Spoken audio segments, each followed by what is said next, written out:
احنا اليوم نلتقي بالمواطنين الكرام حتى نسألهم عن هاي الظاهرة الجديدة، ظاهرة سناب شات اللي ملتهي بها الشباب. راوينا بالله شلون راح تسوي سناب شات انت؟ لحظة انا اريد اناشد.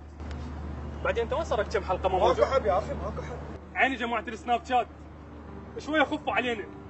يعني انت ولد منزل صورة بالسناب وحاط فلتر مال ورد على راسك، انت بني؟ تعال ما اسوي لك شيء، انت بني؟ انت بني؟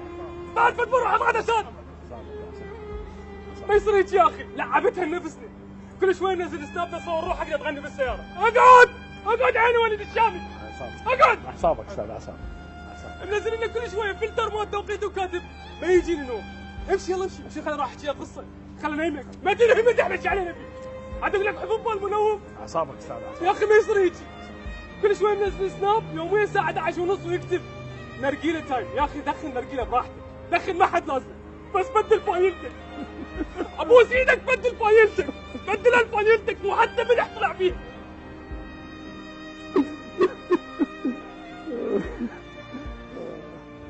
يا اخي ما يصير هيك. وانت عين البنيه انت كنت ممنوع حد يصلي على الخاص مال السناب. انت تدرين السناب ما بي عام اصلا؟ تدرين السناب ما بي عام؟ كبشه. ما يصير هيك. كل شوي منزلت لنا سناب وحاطه بيه فلتر مال كلب ومطلعت لنا لسانك هالطوله. ومن امك تقول لك كلبه تزعلين، ايش تتعاطين؟ ها؟ ايش تتعاطين؟